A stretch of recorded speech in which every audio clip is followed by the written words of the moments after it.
Hello, everybody. I got my hearing aid. Uh-oh, turning it off. So it's good to see you. I'm feeling good today. I just had the best lunch. I made mashed potatoes and I fried calf liver. So good. And I made some slaw. What a delicious little lunch. And James is sleeping, so I thought I'd chat with you a minute. And I found a scripture that I have claimed, which is, but it's Isaiah 40:31. But those who hope in the Lord will renew their strength. They will soar on wings like eagles. They will run and not grow weary. They will walk and not faint. And I claim that, and I'm 91, and Lord, I'm still walking, and I'm not fainting, and I'm not weary. Thank you so much for your blessings. And then another verse, which is so pertinent to our life and serving the Lord, is John 14:6. Jesus answered, I am the way, the truth, and the life. No one comes to the Father except through me. And I just saw a little clip of Oprah the other day. They put it on YouTube of how she said, there's many paths to heaven. There's more than one way. No, there isn't, children. Only one way. And Jesus told it. He's the only one that came back to life after he gave his life. He said, Father, if it be possible, let this cup pass from me. It was a tough thing he did, but he gave his life because there's no remission of sins without a blood sacrifice. And Jesus knew what was going to happen. He knew he was the Lamb and he was our Savior. So no other way except through Jesus. So anyway, I'm going to talk a little while James is still sleeping. I took my nap already. Well, I took a lay down. I rested. I'm still doing good today. But I got this book through the mail. Now, my friend Tom said he was sending me something, and a book, and he hoped I liked it. Well, I thought it would be something, probably pretty religious. There's a lot of good books out there. And so, anyway, he sent it to me. And it is some religious because it tells about the goodness of God, and it's funny. And I sat and laughed when I got to let's see, what page? 28, and I'm reading it. And I laughed till tears ran down my face. I thought it's good I wear a pad. Because, when you get this age and you get to laughing real hard or sneezing, you got a problem, but that can be fixed. This book is Wait Till You Hear This One. And you know who wrote this book? And look at that beautiful woman right there. You know who that is? That's Chit-Chat Granny Pat. She wrote this book. And you can get it from Amazon. I checked it out, Tom. Tom, I am loving it. It's from Patricia O'Neill, and it's about her family. And that girl's got the best sense of humor, and and you know that already, though. So I'm reading Wait Till You Hear This One. Humorous Essays by Chit-Chat Granny Pat. Now, when she wrote this, it was 2017 when she did this, and I think she's got another one out. I heard her say one time, but she don't push these much. But I'm pushing because you're going to love it. Wait till you hear this one by Pat. Girl, I tell you what, I love it. I can call her girl. She's 2 or 3 years younger than me. So thank you, Tom. He sent it as a present. I never thought about buying it for myself because, I look at her. But a lot of the stories that she tells in this book are on her all the videos that she's put on in the past. You ought to go through and look at some of them. And I have done that before, and I've learned a lot about Pat by looking at her older ones because she's got like 400. I've put a lot more in that, but I do a lot of shorts, which is fun. Anyway, kiddos, I did that live one yesterday, and it was fun too, and I'm going to be doing them again ever so often. My friend, 967 Andy, is a fisherman. And he says, now I'm going to do another live one. And it's going to be on, and I'm thinking I'm going to Dean's Lake and catfish. So I said, well, how you going to do it live? He said, yes. I said, how long is it going to run? He says, about 6 hours. I said, 6 hours? He said, well, when you fish, you got to fish. You got to stay there. I mean, you don't catch them in 10 minutes. When you fish, you fish. It's going to run. I said, well, I'm going to fast forward. Well, you could do that. And when you see him catch a fish, you can slow it down. That's what I did on his other one, that he ran it for so long. But I did look at it, and he is a character. So I called him yesterday and thanked him for giving me $2. He put $2 when he was watching my live. He gave me a gift, $2. Thank you, Andy. And I said, what'd you do that for? He said, well, I thought if I did that, maybe some others would take the hint. I said, Andy. He's a go-getter. He really is. And, of course, I met him when he stood up at our wedding about 15, 16 years ago. But he's been James's friend for ages. I mean, before I ever met him, they used to do... He is a real estate agent, but he's kind of semi-retired. He still sells a few. Fact is, that's where James found this new house at Sellersburg that I'm supposed to be watching and keeping y'all posted on. But they've run into a glitch. And they've got to take it before the judge and all kinds of stuff because somebody didn't sign on the dotted line where they were supposed to when that will was done. But the kids did inherit, but it's a glitch. Those things happen in real estate. I told James, I said, you know, real estate is a waiting game. It really is. You just have to wait and wait. Well, I tell you what. Here it is, a rainy, stormy day. And last night, we did not sleep in the basement. But there were storms all around, and there was a tornado out further on Grant Line Road. It didn't do a lot of damage, and it was a small one. But you know what? When the orders came through that we was under I was sleeping in my regular bed, and so was James. And so I saw on my phone this morning, my girls were up, and Kim lives out about 18 miles from where I'm at, and she stayed up and watched all the weather reports, and the other girls, they were watching too, and they said, did you call Mom? She says, yes, I called her, no answer. Well, I leave my phone in the living room hooked up to charge. I don't keep it by my bed, so she didn't wake me up.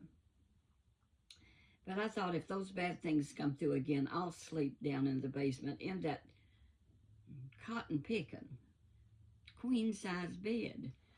James weighs nearly 200 pounds, and I weigh like 150, we hope, or 155. We hope. I haven't weighed it now in 3 or 4 days. I've just been enjoying food so much that I'm almost afraid to get on that mean scale, because it's mean, and sometimes it says, you weigh 158. And I don't want to hear that. I want to be 155 all the time. That's my goal. I don't always succeed, but we try.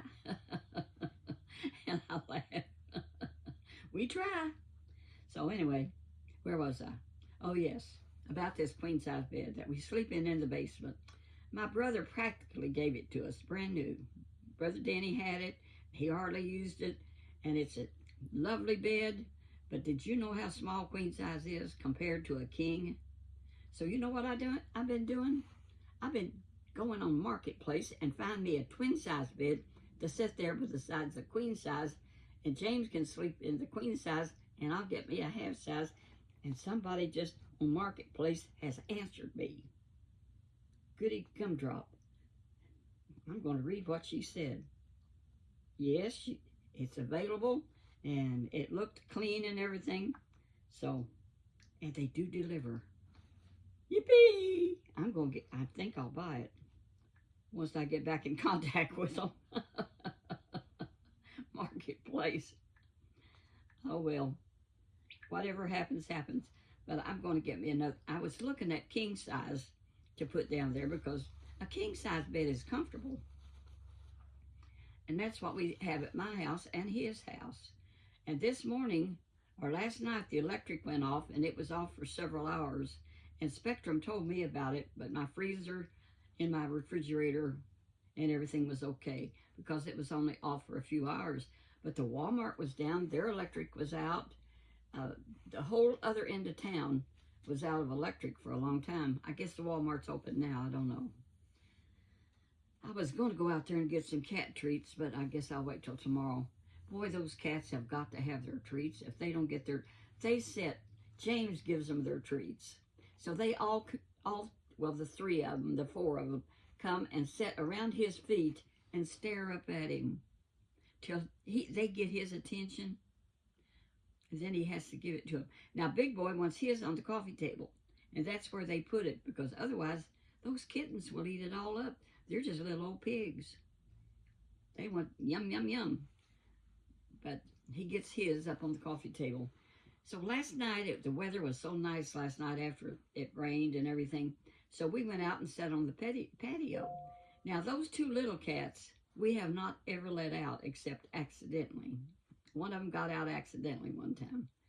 James, his little kitten, wants to be wherever he is. So last night they wanted out. I said, James, Big Tom goes in and out, and they see him, and they don't like it. They're unhappy about it. It's unfair. And they tell me so in cat language. As they look and they watch him, they'll stand up as big as they can and look out at Big Tom on the screen door. So I said, I'm going to let him out. James was sitting there in the chair, and my chair's right beside him. So I just opened the door and let them both out. And you know what? They didn't run off. They just stayed around close, except for that little devil of mine. She decided she wanted to go look around the house. So she took off across the backyard of the house and went down to the corner. And it's wet back there because it rained, and he's been putting new dirt down. And I had to stay on the grass part to go down there, and I tried to, because she was just going to keep on going. Ain't got a lick sense. So I just picked up little pieces of bark and was throwing it at her, and she just looked, what is that? You know, no problem to me, because I couldn't get them close enough to her to scare her.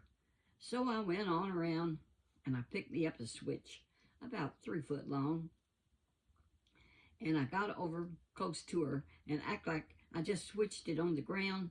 And so guess what? She decided to go back where James was and mind her own business. Just like a little girl, just like a kid. And she got back, and then she stayed around close, and they didn't run off except for my one wanting to go explore. So we left them out for, you know, maybe 20, 30 minutes, kept us company till we was ready to go back in. And we went back in, and they were happy. But they're not going to run off. They're going to stay where you're at. And that's usually the way they are. And both of them was really kind of glad to get back into the house because, see, they're about 7 months old now, and their feet had not hit ground outside the house but accidentally a time or two. Oh, that takes my breath away. I get to talking and don't slow down. I'm not like Pat, but I'm enjoying her book very much, and get you a copy of it. I tell you what, I'd rather read sometimes than listen to TV or anything, so I'm going to enjoy this book. And she was, you don't know this, but she was one of 13 children, and she was like next to the baby, I think. I don't remember for sure, but she had a whole bunch of sisters, and several of them are gone already with the monster cancer. And her mother lived to 101 and a half. Her mom never got cancer. Fact is, she said, and I read it last night, her mom got sick, and she had pneumonia, and she was always wanting to go to the hospital. And then when she went to the hospital, all she wanted to do was come home. Isn't that the way with older people? They think they want this, but so they was all kind of planning on her to go ahead and go to glory, and it just didn't happen. I mean, they took care of her and they worked with her, but several of her children died before she ever passed away. You don't know what God has in store for us. And Pat tells how the Lord just leads, guides, and directs them, and how they moved here, there, and yonder, and the life they had. And she is one good storyteller. She really is. And she's got another book, and I'm going to have to invest in it, I reckon, Tom. I'm not going to ask you to send me another one, but I think she's got another one, and I'm going to check it out. But these stories are so good. And here's the house. Picture of the house. See the cherry tree? And then she's got pictures throughout of different things, of different ones. And I haven't read it all. I just got it yesterday, and I'm having fun with it, reading it. So God bless y'all. James is going to get up in a minute, and I'll fix him some mashed potatoes and calf liver. See, what I got the air fryer, and you can just warm that stuff up, and it tastes just like you just cooked it. They are a miracle, especially the Ninja, because you got an air fryer on top. You can put your pan there at the top, and just flip that lid over and heat it up about 4 minutes, and it's just like new. So here I go. Y'all behave yourself. And oh, I did want to say one more thing about my new friend, that sweet little old school teacher. Bless her heart. She is a little hard-headed, but I love her anyway. It just took her a while to figure out she's really got to change her name, but she did it, and I'm proud of her. Somebody helped her, and we need helpers sometimes, and thank God she found somebody to change her name, and it's Kentucky Life with Debbie, and she's got 81 subscribers now, and I am proud of that. People are subscribing. Thank y'all. We appreciate it, and she's very interesting. I listened to her last thing this morning when I got up, and she did one more, so y'all got to check that one out. That's a good one. It really is. I'm not going to tell y'all about it, but she tells things. She holds your attention. You know, that's one thing about it. If you're a YouTuber, and I don't know how in the world I hold y'all's attention. Now that's another miracle. I told her about my miracles that happened in my life, and this is another one. You say you like me and how I hold your attention. It's beyond me. But thank you so much for listening, because what good would it do if you don't have an audience? Well, then I talk to myself. And I do that all the time, too. And, of course, I got James to talk to. I am blessed to have a wonderful husband after all these. I mean, I had some unhappy years with number 2 at times. It was really bad. And then when Buddy passed away, I like to not got over it. But, you know, the Lord has rewarded me with some wonderful times, and I'm very thankful. God is good all the time, children. So walk that path where Jesus would be pleased with you. Bye-bye.